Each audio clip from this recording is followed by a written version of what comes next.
Halo semuanya, ketemu lagi sama saya Kurnia Bijaksana di Evolution Trading Indonesia. Sekarang udah akhir minggu dan menjelang akhir kuarter di tahun 2023 ya. Satu minggu lagi kita akan memasuki kuarter 2 2023. Gimana nih, udah pada cuan belum? Atau rugi atau gimana? Nah, saya akan mencoba melakukan sedikit analisa dari cryptocurrency yang ada di yang sudah saya pantau dari kemarin-kemarin dan kita lihat kira-kira ke depannya mau kayak gimana ya. Satu minggu ke depan, terus outlook di kuarter berikutnya gimana, dan bulan berikutnya gimana, dan kira-kira nanti mau kayak gimana sih.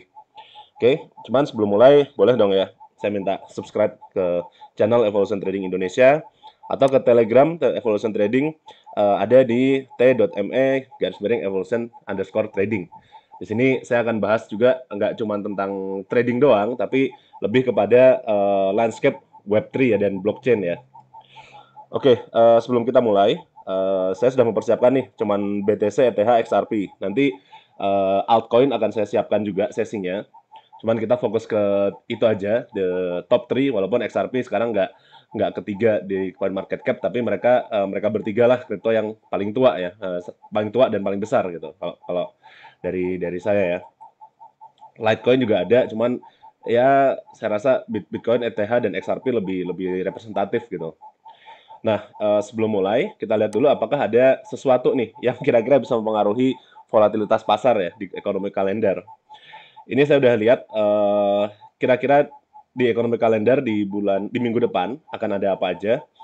Sebenarnya yang bakal berhubungan sama USD dan penting banget itu adalah ini ada crude oil inventories, cuman ini buat minyak ya, buat kripto mungkin nggak terlalu masalah.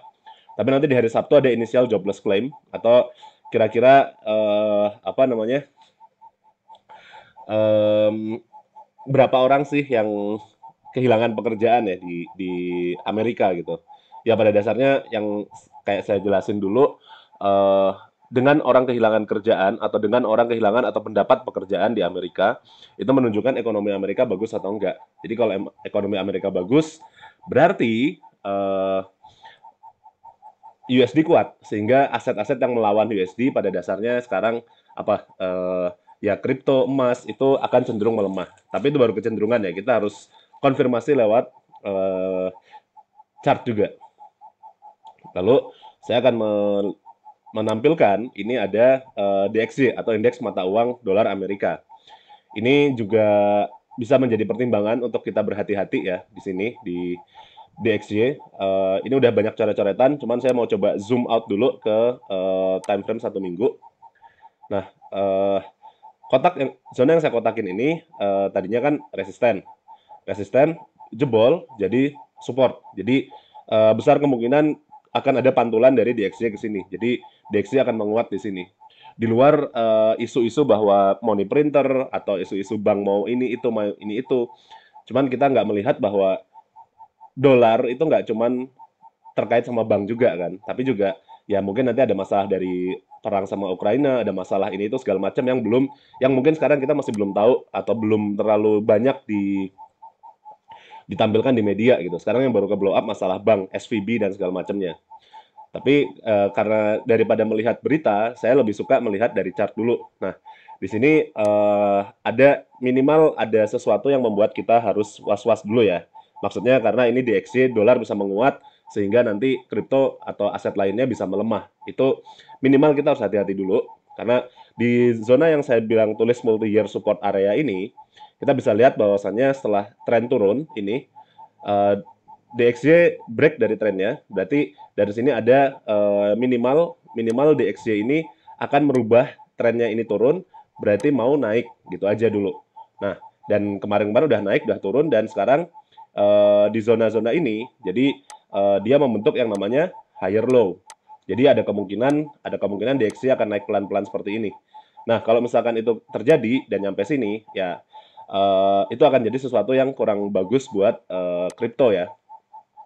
Nah, itu baru tesis atau apa namanya, baru hipotesis saya. Kita kita perlu lihat lagi. Sebenarnya nanti akan benar-benar terkonfirmasi kalau misalkan DXY close close menutup candle satu harinya di atas kotak ini, mungkin di atas 100 104 ini. Jadi begitu DXY close di atas 104, kecenderungan dia akan ke 108 dan ke 110 atau 12 makin besar. Dan itu akan menjadi tidak bagus buat kripto gitu. Seperti itu. Jadi mungkin teman-teman yang udah sempat beli kripto Serok di awal Maret ya bisa jangan jangan lupa untuk apa namanya take profit. Yang belum sempat beli ya sabar dulu. Kalau saya pribadi juga saya udah mencoba mempersiapkan beberapa dana dan sabar dulu ya. Yang kemarin sempat beli H-bar tapi sempat juga nggak ada beberapa yang nggak kebeli tapi ya udah nggak apa-apa. Kita tunggu aja dulu karena saya akan mencoba menjelaskan dulu nih siklus sebuah aset itu kayak gimana. Dari DXY kita coba ke BTC ya. Ini ada time frame 1 hari. Eh, Mungkin teman-teman dulu pernah melihat video live yang saya bikin bahwasannya kecenderungannya bahwa aset itu cenderung berubah atau gerakannya itu selama 1 kuarter cenderung sama gitu. Coba mungkin saya sedikit ini dulu aja, sedikit kasih contoh dari 2021 sampai sekarang. Setiap kuarter itu pergerakannya biasanya cenderung apa ya istilahnya ya, sama gitu. Dan nanti di kuarter dari awal kuarter sampai akhir kuarter sama. Nanti kuarter berikutnya akan memutuskan lagi arahnya mau kemana. Baik itu lanjutin atau di apa namanya atau eh, dibalik arahnya atau berubah tren gitu. Saya coba pakai 1 minggu aja dulu. Kita mulai dari 2021 aja ya. Saya akan coba kasih contoh sedikit. Mungkin teman-teman kalau mau lihat yang lebih lengkapnya, videonya ada. Nanti akan saya silahkan lihat di deskripsi ya. Kalau mau lihat videonya kenapa aset ini cenderung kita coba menilainya itu per quarter gitu. Oke, setiap garis yang saya bikin adalah quarter ya. Setiap 1 kuarter gitu. September, oke, Oktober, November, Desember. Jadi saya coba kasih gambaran aja setiap apa namanya? Setiap quarter itu apa yang terjadi gitu ya. Jadi kita bisa mencoba menggauge atau mengkira-kira nanti mau kemana gitu. Dan itu ada alasannya. Sampai Juni. Oke, terus dari Juli sampai September. Oke, lalu Oktober dan sampai sini. Dan ini kita akan berakhir di minggu depan. Minggu depan. Minggu depannya lagi. Ya, kurang lebih segini. Teman-teman bisa lihat di sini bahwa di kuartal 1 2021 Bitcoin ini naik ya harganya. Naik. Lalu di kuartal 2 dia turun, kuartal 3 dia naik. Mungkin teman-teman boleh bilang ini cocok logi, tapi saya ada logikanya kok di situ kok gimana. Ini turun, ini sideways, ini turun, lalu sideways, 2 kuartal sideways, 1 kuartal naik.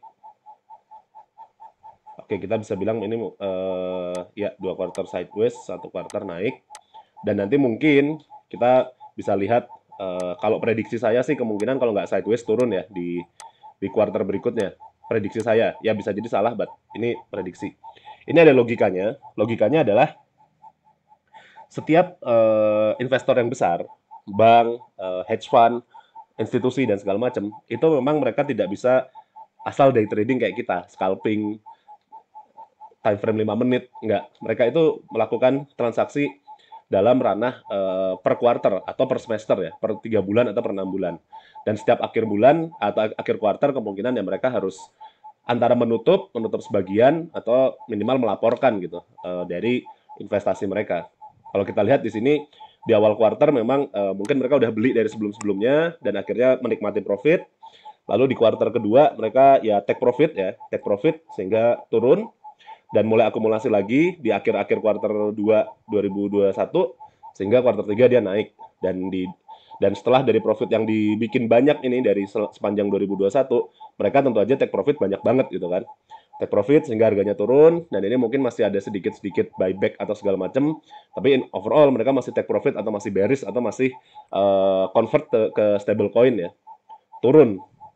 Nah, ini 2 kuartal mereka akumulasi Setelah akumulasi yang cukup banyak, mereka ya membiarkan pasar naik, drive pasar ke atas. Nah, menurut saya sekarang memang waktunya minimal karena struktur pasarnya juga masih agak bearish, belum belum full bullish ya. Saya akan bilang full bullish kalau udah di atas 35 ya. Ini ada kemungkinan uh, mungkin di kuartal berikutnya akan sideways atau akan take profit gitu. Kalau nggak sideways, take profit. Kenapa? Karena saya juga memikirkan uh, mereka ingin akumulasi lebih banyak lagi melihat kondisi-kondisi ekonomi dunia ya. Mungkin akan akumulasi lebih banyak lagi sebelum nanti somewhere mungkin 2024 atau kuartal berikutnya baru seperti ini. Ini baru prediksi saya ya. Prediksi saya kira-kira mungkin dia antara take profit atau sideways masih akumulasi lagi atau diem-diem dulu karena nanti institusi akan mengumpulkan duit lebih banyak lagi di sini. Dan institusi ngumpulin duit nggak akan bilang-bilang kita. Biasanya kalau kita, banyak ada berita Wales beli ini itu akan apa namanya udah telat biasanya, udah telat. Jadi saat ada berita Wales beli XRP selama 30 hari ke belakang ya, ya udah telat, tuh 30 harinya udah lewat gitu. Ini saya hapus-hapus lagi ya biar chartnya bersih ya. Jadi sedikit ke prediksi saya bahwasannya memang akan sideways dan atau turun ya nanti ya di kuartal 3 kuartal 2 ya. Tapi saya mau coba lihat dulu gimana sih bentuknya kira-kira. Nah, kalau di sini kita bisa lihat saat kemarin Bitcoin ngebentuk candle gede nih, apa nih bearish engulfing yang gede ini, terciptalah sebuah range ya. Dan sekarang Bitcoin akan cenderung ranging di situ. Nanti analisa saya akan invalid kalau misalkan dia udah break dari garis ini. Berapa nih? 28883 nih. Jadi range-nya antara 28883 sampai 26658 kalau pakai Binance ya. Kita coba lagi dilihat di 4 jam. Nah, kecenderungannya ya mungkin akan seperti ini ya. Kesempatan tradingnya adalah ya masuk di bawah, keluar di atas gini terus sampai break salah satu. Kayak gitu. Ini masih masih ranging dan ini sebenarnya kesempatan trading yang enak ya untuk day trading ya. Oke. Kayak gitu. Ini buat Bitcoin. Cuman kedepannya mau kemana sih? Nah, kita coba lihat mungkin pakai beberapa indikator ya. Saya mau coba pakai RSI. Di sini memang RSI sedang udah mulai stagnan ya. Kita lihat kalau misalkan sideways-nya lama dan cenderungannya turun, kita bisa lihat ya mungkin Bitcoin koreksinya sampai sini dulu sih. Saya meraku, minimal di dua berapa nih? 25.000 lah anggap aja. 24.700-an. Cuman kalau misalkan udah terlalu apa namanya? Terlalu bearish ya kita bisa lihat ke lebih bawah lagi. Kita bisa lihat dulu kalau kita tarik trendline sebenarnya kayak gini. Nah, kalau misalkan terjadi skenario bearish, skenario pertama adalah di sini di 24.600-an, 24.700-an, bawahnya di trendline ini seperti itu. Jadi, kalaupun memang teman-teman masih merasa Bitcoin ini bullish, saya rasa kurang bijak kalau kita mau beli sekarang ya. Jadi nanti belinya di sini atau di trendline ini gitu aja, tunggu aja. Dan pastikan mantul dulu dari trendline-nya. Kalau jebol ya sampai bawah gitu. So, untuk Bitcoin kayak gitu, kita coba ke Ethereum. Nah, Ethereum ini saya sempat gambar, ini ada pola namanya bullish megaphone, yang mana secara teori ya, secara teori kalau misalkan dia break dari polanya, dia akan naik ke segini gitu. So, 2100-an, 2100, 2200. Dan ini mirip dengan cocok logi atau teori yang biasa orang banyak pakai gitu. Kadang saya juga pakai juga. Bahwa kalau Bitcoin udah selesai naik dan dia mulai sideways, altcoin akan mulai naik gitu. Nah, ini sekarang Ethereum juga mulai sedang sideways juga.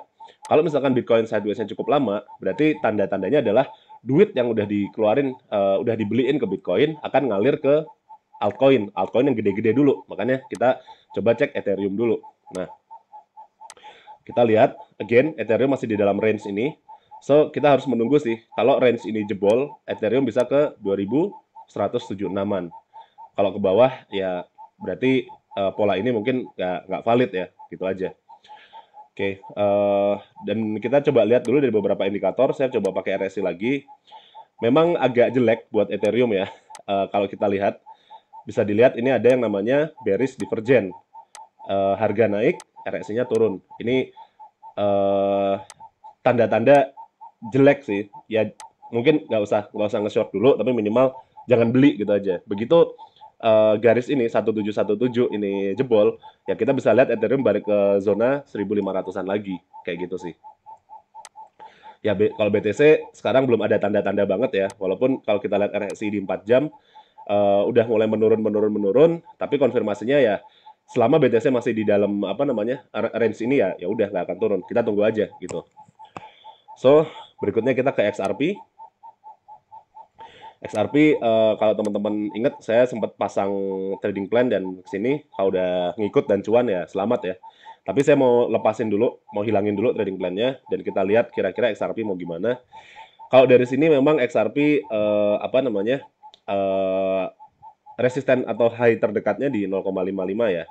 Cuman kita lihat dulu apa namanya kira-kira behaviornya seperti apa. Kalau di sini kita lihat setelah dia ada drive ke atas, mulai terbentuk, mulai lemah ya momentumnya ya. Mungkin kita bisa cari dulu apakah ada support atau apa demand atau zona-zona yang kayak gitu buat XRP. Kalau saya melihat memang di 0,41 kita apa namanya bisa cari candle bullish ya, mungkin candle-candle kayak gini. Ini kalau ada candle inside bar kayak gini di 0,41 kita bisa lakukan pembelian. Dan ya kalau misalkan benar tadi BTC apa namanya sideways-nya masih valid, dananya ngucur ke ETH dan XRP juga, kita bisa lihat ya seperti ini gitu, kayak gitu. Arahnya masih ke 0,55 juga, cuman mungkin masih agak lama gitu. Itu buat XRP dan overall mungkin terkait masalah XRP sama SEC dan segala macam. Again, saya prefer melihat di chart aja karena ya basic dari technical analysis adalah market discount everything ya.